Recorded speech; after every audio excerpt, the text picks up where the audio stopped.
오늘 말씀의 제목은 부활의 첫 열매인 그리스도입니다. 우리 요절 말씀 20절 같이 읽어보겠습니다. 20절 시작. 그러나 이제 그리스도께서 죽은 자 가운데서 다시 살아나사 잠자는 자들의 첫 열매가 되셨도다. 기도하고 싶습니다. 하나님 아버지, 이제 부활절을 맞이해서 우리가 이제 부활 신앙을 배우고자 합니다. 또 이렇게 귀한 말씀을 예비해 주셔서 감사합니다. 성령께서 이 시간에 역사하시고 이 귀한 진리의 비밀을 깊이 깨달아 알 수 있도록 축복해 주시옵소서. 감사합니다. 예수님 이름으로 기도합니다. 아멘. 고린도전서 15장은 성경 말씀 중에서 부활의 진리를 가르쳐주는 말씀 중에서 가장 대표적인 말씀입니다. 그래서 부활장이다 이렇게 말합니다. 부활의 진리는 기독교의 신비 중에 하나입니다. 오늘 말씀은 여러 가지 증거들을 통해서 예수님이 부활하셨다, 이것이 확실하다, 이것을 이제 가르쳐줍니다. 그리고 예수님의 부활을 믿는 그 부활 신앙이 우리들에게 어떤 의미가 있는가, 그것을 가르쳐줍니다. 바울이 이제 고린도 교회 신자들에게 알게 하고자 하는 것이 무엇인가? 1절과 2절에 보면은 형제들아 내가 너희에게 전한 복음을 너희에게 알게 하노니 했습니다. 알게 하노니, 리마인드, 상기시킨다는 것이죠. 사도 바울은 고린도 교회 신자들에게 이미 복음을 전했는데 그것을 이제 새롭게 상기시키고 좀 더 확실하게 믿음을 갖기를 원한다 하는 것입니다. 이것은 그 당시 고린도 교회 신자들에게 이제 복음 그 신앙을 회복하는 것이 필요하다, 부활 신앙을 회복하는 것이 필요하다 하는 것을 의미합니다. 그 당시 고린도 교회에서는 이제 파벌이 갈라지고 음행과 송사 등 여러 가지 그 인본적인 문제가 생기게 되었는데 그것이 복음 진리를 지키지 못했기 때문에, 복음 진리를 잃어버리고 변질되었기 때문에 그것이 생겼다는 것입니다. 우리가 이제 존 버년이 쓰는 그 철로 역정이라는 책이 있습니다. 아주 유명한 책인데 그걸 읽어보면은 거기에 그 신자들이 천국을 향해서 쭉 이제 순례 여행을 가는 도중에 사탄 마귀의 공격을 받아서 넘어질 수 있는 함정들이 나옵니다. 그래서 낙심의 수렁, 의심의 성, 망각의 초원, 헛된 시장, 사망의 엄침한 골짜기, 이런 애들이 나옵니다. 그래서 주인공 크리스찬이라는 사람이 이 망각의 초원을 지나서 그 치욕의 골짜기에서 이제 마귀의 대장인 아블로온과 거의 죽을 지경이 되도록 처절한 싸움을 하는 장면이 나옵니다.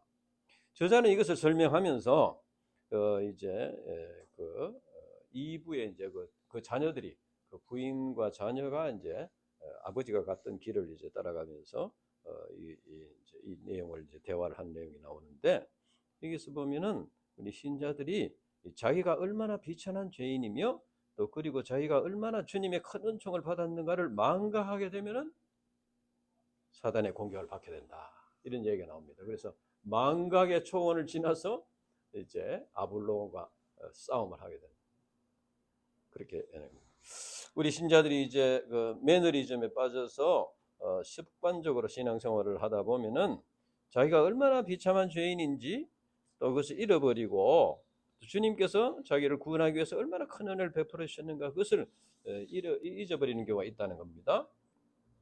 그리고 이제 열심히 막 이렇게 복음 역사를 섬기고 이렇게 투쟁하고 이렇게 하다 보면은 하면서 또 하나님께서 축복을 주시니까 그 축복을 누리고 이렇게 하다 보면은 자기가 원래 어떤 모습이었는가, 주님의 은혜가 얼마나 큰가, 그것을 망각하게 된다. 그래서 그러면 이제 복음 신앙, 부활 신앙을 잃어버리고 이제 자기의 의와 교만에 빠지기도 하고 또 신앙이 세속화되기도 하고 그렇게 하는 것입니다. 이것이 우리 신자들을 넘어뜨리려고 하는 사단 마귀의 속임수입니다. 그래서 우리 신자들은 원래 자기가 얼마나 비참한 죄인이었나, 또 이제 지금도 계속해서 마귀의 시험에 들어서 넘어질 수밖에 없는 연약한 죄인인가, 그리고 주님의 십자가의 부활의 능력을 통해 주신 그 구원의 은혜, 그 은혜가 얼마나 큰 것인가, 그것을 날마다 새롭게 이렇게 상기하는 것이 필요하다는 것입니다.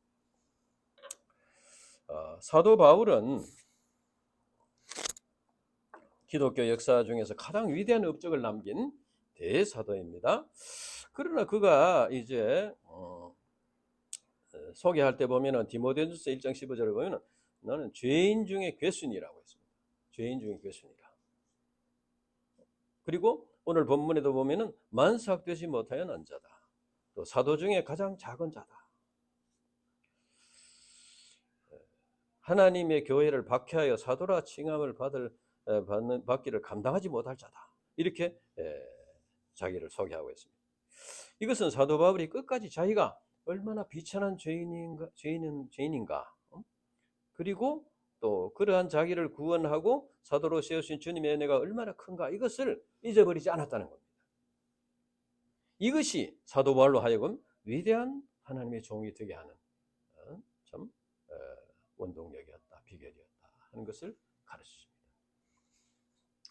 그러면 바울이 고린도 교회 신자들에게 이미 전한 복음의 내용이 무엇인가? 3절과 4절, 우리 3절과 4절을 같이 읽어보겠습니다. 3절과 4절 시작. 내가 받은 것을 먼저 너희에게 전하였노니 이는 성경대로 그리스도께서 우리 죄를 위하여 죽으시고 장사 지낸 바 되었다가 성경대로 사흘 만에 다시 살아났사. 우리 인간은 모두가 다 죄인이고 죄의 삭은 사망입니다.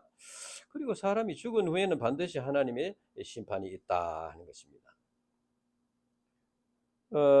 우리 인간에게 있어서 막연한 그 두려움, 인간에게 있는 두려움은 그 죄의식과 심판에서 온 것입니다. 세상에 많은 우상들이 있습니다. 많은 종교들이 있고 종교의식이 있고 이렇게 하는 것은, 그것은 이제 결국 그 인간의 마음 속에 죄의식과 심판에서 오는 두려움에서 벗어나고자 하는 것이라고 할 수 있습니다. 그런데 우리 인간의 죄에 대한 평가는 사람 앞에서의 상대평가가 아니고 하나님 앞에서의 그 절대평가입니다.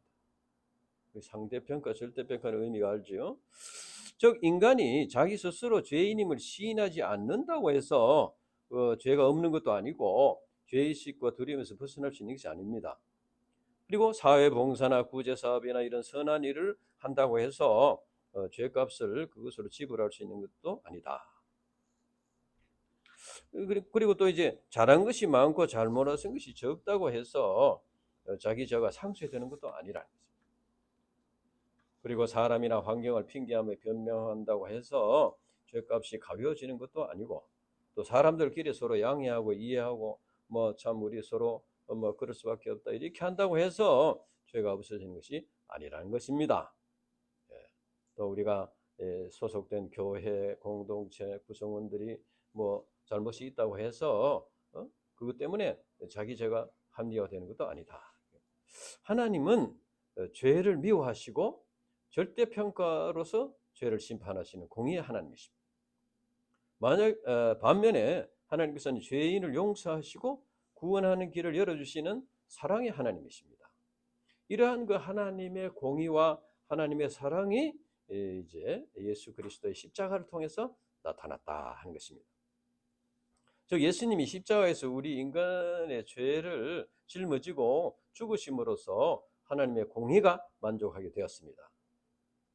예수님께서 대신 심판을 받으시니까 하나님의 공의가 이루어지는 것이 되었고, 우리 인간들이 죄 사함 받고 구원 받음으로써 하나님의 사랑이 거기서 나타나게 되었다. 바울이 고린도 교회 신자들에게 성경에 예언된 대로 그리스도께서 우리 죄를 짊어지고 십자가에서 죽으시고 무덤에 묻히셨다는 것과 성경에 예언된 대로 사흘 만에 죽은 자 가운데서 다시 살아나셨음을, 이것을 리마인드, 상기시켜 주었습니다. 즉 예수 그리스도께서 죄와 사망 권세에 사로잡혀 있는 우리 인생들을 구원할 그리스도가 되셨다는 것입니다. 그래서 누구든지 십자가에 죽으셨다가 다시 살아나신 예수 그리스도를 믿으면 죄 사함을 받고 구원받아서 새 피조물로 거듭나게 되는 것입니다. 그러면 이제 예수님께서 이제 부활하신 것이 어떻게 입증이 되었나? 어떻게 이제 믿을 수 있나? 첫째는 부활하신 예수님께서 베드로를 비롯한 여러 사람에게 보임으로써 입증하셨습니다. 5절에서 7절 말씀에 보면은 이제 게바는 베드로를 말하고 12제자에게 보이시고 500의 형제에게 보이시고 그 다음에는 이제 야고보에게 보이시고 모든 사도에게 보이셨다. 그래서 이제 예수님께서 이런 여러 사람에게 보이셨다는 것은 이 사람의 육신의 눈으로 볼 수 있는 몸으로 부활하셨다는 것입니다. 물론 이제 과거와 똑같은 것은 아니고 뭐 문이 열리지 않은데도 들어올 수 있는 그런 이제 신령한 몸으로 부활하셨습니다. 만약에 그 당시 예수님께서 사람의 눈으로 볼 수 있는 영으로 존재하셨다면은 부활이라는 말을 사용할 수 없을 것입니다. 그래서 예수님의 부활을 눈으로 확인한 증인들이 있었기 때문에 예수님의 부활이 확실하다는 것입니다. 부활하신 예수님께서 성천하시기 전에 12제자와 여러 사람에게 나타나서 보여주신 것은 첫째는 그들을 구원하기 위함이고 둘째는 그들을 통해서 그들이 증언하는 것을 통해서 이제 사람들이 부활을 믿도록 하기 위함이다. 증인이 있어야지 그것을 듣고 믿을 수 있습니다. 그래서 예수님의 죽으심과 부활을 목격한 증인들이 있었기 때문에 그들의 증언이 있었기 때문에 오늘날 우리들에까지 이 복음지가 전파되었고 구원받게 되었다 하는 것입니다. 둘째는 부활하신 예수님께서 사도 바울을 변화시킴으로써 부활이 입증되었습니다. 부활의 능력이 입증되었습니다. 만삭되지 못하는 자다. 이 공동 번역에 보면은 팔삭동이다 이렇게 했는데 자기가 그만큼 부정한 자라는 것이죠. 그리고 그는 신자들과 교회를 박해한 흉악한 죄인이기 때문에 사도가 될 자격이 없다 이렇게 고백했습니다. 그러나 바울은 기독교 역사에 아주 위대한 업적을 남긴 대사도가 되었습니다. 그는 이것이 하나님의 은혜로 된 것이라고 고백했습니다. 하나님의 은혜가 사람을 이렇게 변화시켰다는 겁니다. 바울은 율법 학자였고 열성적인 조상들의 유전을 지키는 바리새파 사람이었습니다. 그는 신앙적인 신념이 너무 강해서 신자들을 박해하고 스데반을 죽이기까지 했습니다. 그리고 신자들을 체포하기 위해서 이제 다메스커스까지 이제 갔습니다. 그 가는 도중에 부활하신 예수님을 만났습니다. 그는 너무나 밝은 빛으로 인해서 3일 동안 눈이 어두워서 볼 수 없게 되었습니다. 그때 그는 예수님에게 완전히 항복하고 회개했습니다. 예수님의 부활의 능력이 그를 완전히 변화시키고 굴복시킨 것입니다. 로마서 1장 17절에 보면은 내가 복음을 부끄러워하지 아니하노니 이 복음은 모든 믿는 자에게 구원을 주시는 하나님의 능력이 됨이라. 먼저는 유대인에게요, 그리고 헬라인에게 가로다 말씀하셨습니다. 복음은 믿는 자에게 구원을 주신 하나님의 능력이라고 했습니다.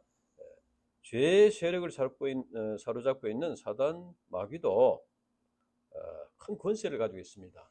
그래서 우리가 계시록 13장 7절에 우리가 보듯이 우리 신자들을 이제 넘어뜨리게 하는 것이 이긴다고 했습니다. 우리가 우리 인간의 힘으로는 이길 수 없다는 것입니다. 그리고 죽음은 죄의 결과입니다. 그래서 만약에 예수님이 십자가에 죽으신 후에 부활하지 않았다면 어떻게 됐습니까? 예수님도 죄의 권세 아래에 있는 것이 됩니다. 죽음은 죄의 결과이기 때문에. 그래서 죄와 죽음의 권세 아래에 있는 분이 역시 죄와 죽음의 권세 아래에 있는 우리 인간들을 구원할 그리스도가 될 수 없다는 것입니다.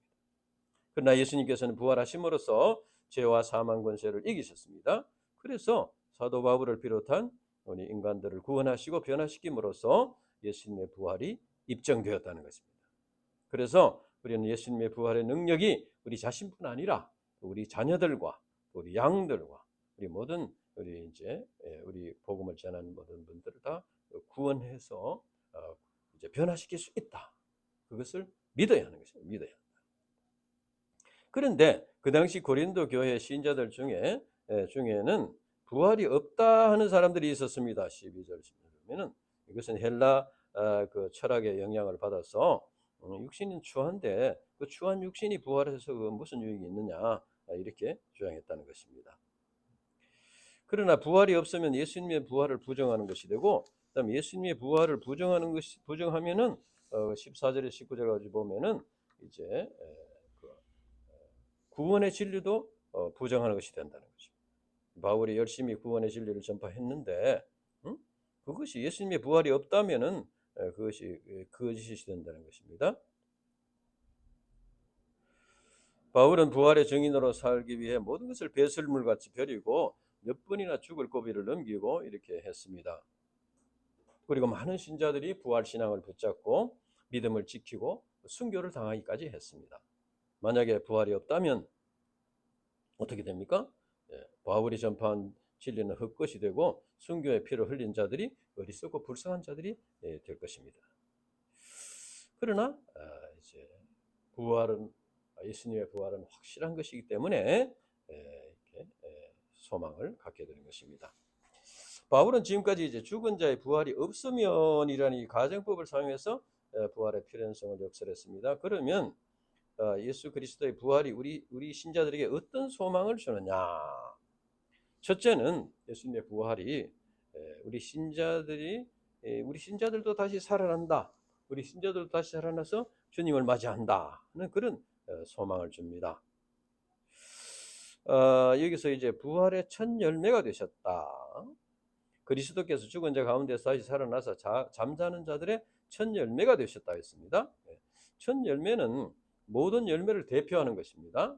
그리고 그 후에 계속해서 열매가 맺힐 것을 확인해 주는 것이 됩니다. 그래서 그리스도께서 잠자는 자들의 첫 열매가 되셨다는 것은 그리스도의 부활이 이제 그 한 분의 부활로 끝나는 것이 아니고 이것은 이제 공동체적인, 다시 말하면 종말의 모든 자들이 부활하는 근거가 된다는 것입니다. 그러니까 아담의 범죄로 인해서 모든 사람이 죄와 사망 권세 아래 살게 되었듯이 예수 그리스도께서 죽은 자 가운데서 살아나심으로써 그 안에서 그와 연합된 모든 신자들이 다시 살아나게 되는 것입니다. 그래서 이제 첫 부활의 첫째는 그리스도고 그것은 이미 이루어졌습니다. 그리고 다음은 그리스도께서 강림하실 때 그에게 속한 자들이다. 여기서 그에게 속한 자라는 것은 이제 십자가에서 죽으시고 부활하신 예수님을 믿음으로써 죄 사함을 받고 구원받은, 그래서 구원받고 그리스도 하나가 연합된 신자들을 가리킵니다. 이들은 장차 주님이 다시 오실 때 이제 부활하게 되고 하나님 나라에 들어간다는 그런 소망을 가진 자들입니다. 그래서 장차 하나님 나라에 부활해서 하나님 나라에 들어간다는 소망을 가지고 죽은 자들이다. 그 말. 예수님께서 처음 오실 때는 비천한 아기의 모습으로 오셨습니다. 그러나 이제 두 번째 오실 때는 천군 천사들과 함께 구름을 타고 오실 것이다. 이때 예수님이 무덤 속에서 잠자는 자들을 다 깨워서 하나님 나라로 데려가시고 그 후에는 그때까지 아직도 살아있는 자들을 신령한 몸으로 변화시켜서 불러오르시. 이것이 신자들의 휴거라고 이렇게 합니다. 그때 주님께서 우리 신자들의 영접해 주시고 위로해 주십니다. 계시록 21장 4절에 보면은 모든 눈물을 그 눈에서 닦아 주시니 다시는 사망이 없고 애통하는 것이나 곡하는 것이나 아픈 것이 다시 있지 아니하리니 처음 것들이 다 지나갔음이로라. 주님께서 우리가 자기를 부인하고 자기 십자가를 지고 이제 제자의 삶, 캠퍼스 목자의 삶을 살면서 여러 가지 참 어려움을 당하고 박해를 당하고 무시를 당하고 눈물을 흘린 것들을 다 닦아주신다는 겁니다. 다 갚아주신다. 그리고 우리가 주 안에서 헤어진 부모, 형제, 자매들을 다 만나게 되는 것입니다. 그래서 이제 우리 신자들은 그런 소망 가운데 살게 된다. 그 다음에 이제 둘째는 만유 회복의 역사입니다. 24절에서 28절까지 보면은 그 후에는 마지막이니 했습니다. 24절 그 후에는 마지막이니, 이 말씀은 이제 종말이 온다는 것입니다. 종말이 온다. 우리 인간은 아담의 불순종의 죄로 인해서 원하지 않게 사단의 공격을 받아왔습니다. 그러나 이것은 한시적이다. 우리의 왕이 되신 예수님께서 재림하셔서 이제 사단의 세력들을 다 멸하신다는 겁니다. 예수님은 모든 원수를 멸하실 때에 예수님께서 멸하실 때 이 세상에서 왕노를 하신다. 죽은 인간을 가장 처절하게, 죽음이라는 것은 인간을 참 처절하게 지배해왔던 원수입니다. 아무리 큰 영웅홀도 다 죽음 앞에서는 무릎을 꿇었습니다. 그러나 예수님께서 부활하심으로써 이 사망 권세를 깨뜨리셨습니다. 그래서 죽음 자체가 이제 영원히 없어진다는 겁니다. 그때가 되면은 천지 창조의 질서가 회복이 되고 성삼위 하나님께서 만주의 주가 되셔서 이제 다스리신다. 그래서 우리 신자들은 더 이상 이제 그때 되면 사단 마귀의 시험 당하지 않게 됩니다. 자기 연약함으로 인해서 넘어지지 않는다는 겁니다. 사단 마귀가 지배하는 이 세상에는 여러 가지 참 억울한 일도 있고 또 슬픔도 있고 아픔이 있고 불합리한 것도 있고 뭐 억울한 것도 있고 이렇게 합니다.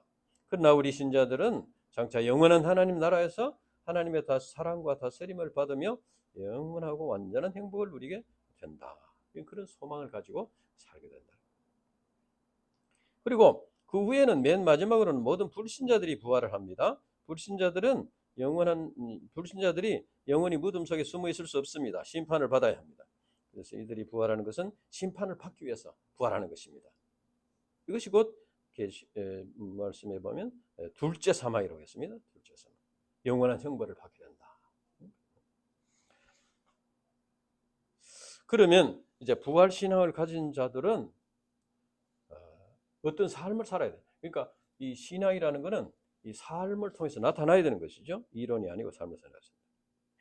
첫째는 날마다 죽노라. 29절에서 30절까지는 날마다 죽노라. 이제 거기 보면은 이제 지금은 이런 제도 없었지만은 이제 예수님을 믿었는데 세례를 받지 않은 사람들을 위해서 대신 세례를 받은 경우가 있었는데 이것은 부활을 믿었기 때문에 그렇게 했다는 것입니다. 그래서 날마다 죽노라. 날마다 죽는다는 것은 이제 말씀에 순종해서 자기를 부인하고 자기 십자가를 지고 주님을 따르는 삶을 사는 것을 말합니다. 주님을 위해서 이제 희생하고 헌신하는 걸 말합니다. 이것을 고린도후서 4장 10절에는 예수의 죽음을 몸에 짊어지는 것이라고 말했습니다. 골로새서 1장 24절에는 그리스도의 남은 고난을 그의 몸된 교회를 위하여 내 육체에 채우노라. 바울은 주와 복음을 위해서 옥에 갇히기도 하고 매를 맞기도 하고 참 죽을 고비를 맞기도 했습니다. 잠을 못 자기도 하고 줄이고 목마르고 굶고 춥고 헐벗을 때가 있었습니다. 그래서 바울은 자신을 표현하기를 만물의 찢기같이 되었다.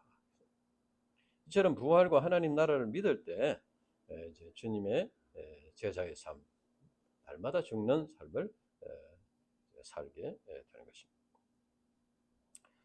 그 다음에 두 번째는 속지 말고 깨어 있으라고 했습니다. 속지 말고 깨어 있으라. 사도 바울은 고린도 성도들에게 속지 말라. 속이는 것은 바로 사단 마귀의 속성입니다.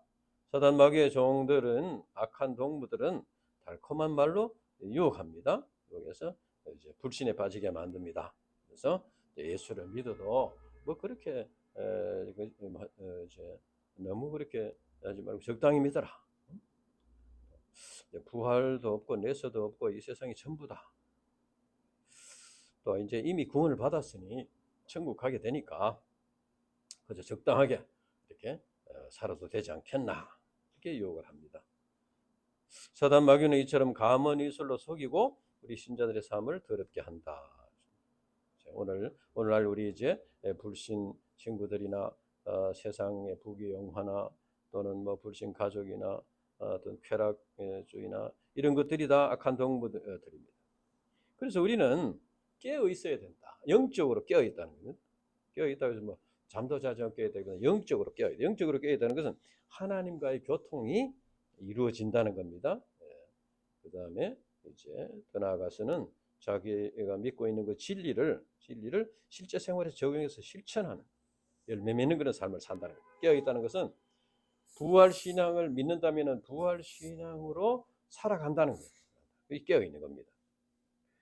그래서 이제 우리 신자들은 말씀과 기도로 무장하고 복음 신앙, 부활 신앙으로 무장해서 이제 속지 않도록 해야 되겠다. 하나님과 교통을 이루고 또 이제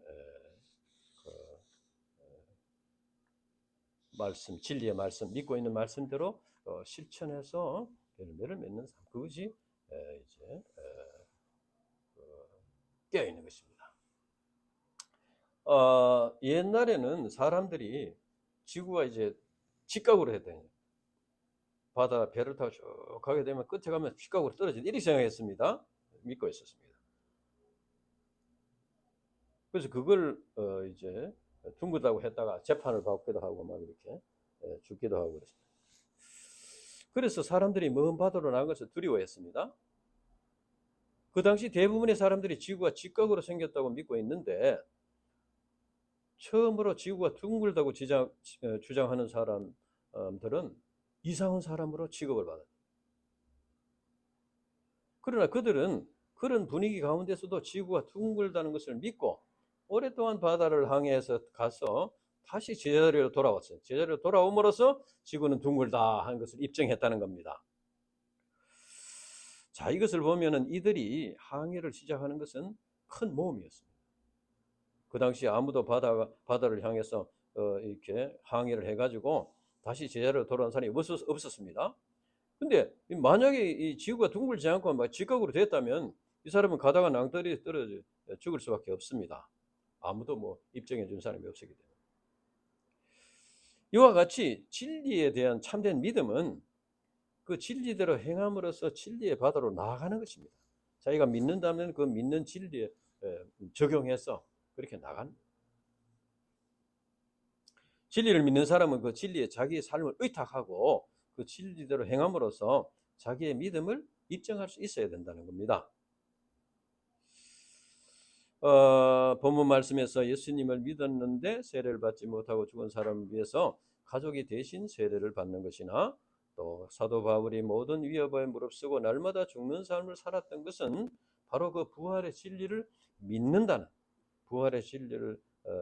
믿는다는 것을 그런 삶을 통해서 이제 입증을 하게 했다는 거예요.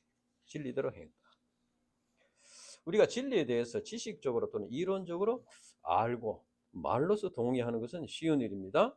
다른 사람이 지구가 둥글다 할 때 그것을 말로 동의하는 것은 쉬운 일이에요. 뭐 말로 하는 것은 현실적인 손해 볼 것이 없습니다. 그냥 정말로 둥글지 않고 직각으로 됐더라도 아무 손해 보는 게 없어요. 그런데 그것은 올바른, 그렇게 믿는 건 올바른 신앙이 아닙니다. 진리를 믿는다면 위험과 손해를 감수하고 죽음을 각오하고 그 진리대로 가서 그것이 참된 진리라는 것을 이제 나타내야 된다. 그래서 신앙생활은 진리를 믿고 이제 미지의 세계로 나가는 것입니다. 우리가 이제 지난번에 보면 아브라함을 생각해 볼 때 아브라함이 부르심을 받았을 때 약속의 말씀, 언약의 말씀을 믿고 부르심에 순종해서 미지의 세계로 나갔습니다. 갈 바를 알지 못하고 나갔다. 그래서 이렇게 함으로써 그가 이제 믿음을 체험하게 되었고 또 믿음의 조상으로 귀하게 쓰임을 받게 되었다. 성경에 게시된 부활과 유황불 심판과 영생과 하나님의 나라는 오늘날 우리들에게는 미지의 세계입니다. 정말 부활이 있을지, 유황불 심판이 있을지, 영생이라는 것이 있는지, 하나님 나라가 있는지, 미지의 세계. 물론 이제 하나님께서 많은 믿음의 선진들을 통해서 우리에게 진리임을 보여주긴 하셨습니다. 그러나 우리 자신에게는 미지의 세계. 그래서 우리가 부활의 첫 열매인 예수님을 믿음으로써 우리 자신의 부활과 하나님 나라를 믿는다면 실제로 부활 신앙을 가지고 살아야 된다. 부활 신앙을 가지고 죽음을 두려워하지 않고 하나님 나라의 소망을 두고 자기를 부인하고 자기 십자가를 지고 이렇게 순종해서 나가는 미지에서 나가는 그런 삶을 살아야 한다는 것입니다. 신앙은 지식이 아니고 지식이나 이론으로 나타나는 것이 아닙니다. 신앙이라는 것은 실제 삶을 통해서 나타나는 것이다. 사도 바울은 부활과 하나님 나라가 없다면 자기가 가장 불쌍한 자라고 했습니다. 그런 삶을 살았다는 거예요. 우리도 그런 삶을, 만약에 부활과 하나님 나라가 없다면 세상에서 내가 가장 불쌍한 자다 이렇게 할 정도로 살아야지 그게 실제로 믿는 것이라고. 뭐 없어도 뭐 그냥 괜찮고 있으면 좋고 이런 거는 이제 진정한 믿음이라고 할 수 있다. 그러나 바울은 부활과 하나님 나라에 대한 믿음이 확고히 있기 때문에 하나님 나라를 바라보면서 날마다 죽는 삶을 살았다. 이와 같이 우리는 사단 마귀에 속지 말고 깨어 의를 행하고 죄를 짓지 않기 위해서 투쟁함으로써 이제 우리의 삶을 통해서 우리의 신앙을 나타낼 수 있어야 되겠다. 그리고 우리의 삶을 통해서 이제 진리를 전파하는 것입니다. 우리가 그렇게 살면서 복음을 전파합니다. 예수님의 부활은 최후 승리가 하나님의 의에 있다는 것을 가르쳐줍니다. 부활 신앙은 우리 신자들로 하여금 하나님 나라를 바라보게 하고 이 세상의 것들에게 매이지 않고 참된 자유를 누리게 합니다. 하나님 나라를 믿는다면은 우리는 미래지향적으로 하나님 나라를 바라보면서 이 세상의 것에 얽매여 있음으로써 그 모든 그런 슬픔들을 그래서 벗어나야 된다는 겁니다. 하나님 나라를 믿는다면은 하나님 나라를 믿는다면서 계속 과거를 생각하고 이 세상을 생각하고 이렇게 참 슬퍼하고 이렇게 하는 것은 올바른 믿음이 아니다. 그래서 우리가 부활 신앙을 영접할 때 모든 운명적인 그런 인생 문제들에 대한 해답을 찾게 되고 변화된 새 삶을 살게 된다. 우리가 부활 신앙을 가지고 하나님 나라의 소망을 바라보고 나아갈 때 모든 두려움을 극복하고 승리의 삶을 살게 될 것을 믿습니다. 기도하고 하나님 아버지 감사합니다. 이제 오늘 우리에게 부활 신앙 사도 바울이 가르친 말씀을 통해서 부활 신앙을 가르치셔서 감사합니다. 우리가 이제 이 부활 신앙을 가지고 이제 미지의 세계, 우리에게 미지의 세계, 미래를 향해서 한 걸음 한 걸음 나아갈 수 있도록 도와주시고 지금 우리 현재의 삶에 여러 가지 참 이런 문제들에 매이지 말고 슬픔에 빠지지 말고 두려움에 빠지지 말고 이제는 이제 하나님의 인도하심을 믿고 장차 있을 영생과 하나님 나라를 바라보면서 이 현재를 이겨나가는 승리의 삶을 살 수 있도록 축복해 주시옵소서. 우리가 영적으로 깨어서 하나님과 교제하고 하나님의 뜻을 이루는 삶을 살게 해 주시옵소서. 감사합니다. 예수님 이름으로 기도합니다. 아멘. 찬송가 167장 167장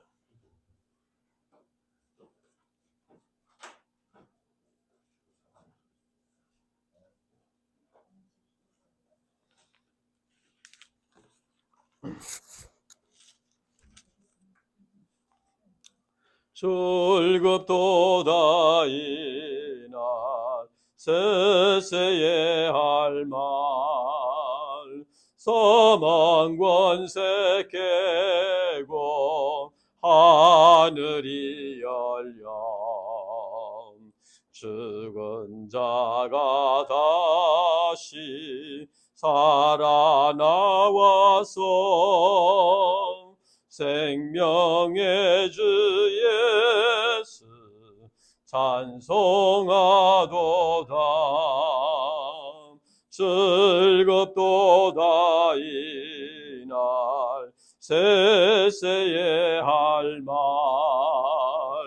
사망 권세 깨고 승리하셨네.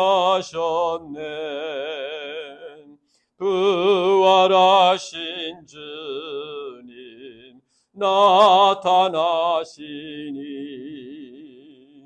천지 만물 모두 새 옷 입었네. 꽃은 만발하고 잎이 우거져 승리하신 주를 찬송하도다. 즐겁도다 이날 세세에 할 말 사망 권세 깨고 승리하셨네. 생명의 주 예수 지금 이기고 무덤 문을 열고 살아나셨네. 주의 말씀대로 이루어져서 사흘 만에 다시 살아나셨네. 즐겁도다 이날 세세의 할 말. 사망 권세 깨고 승리하셨네. 아멘.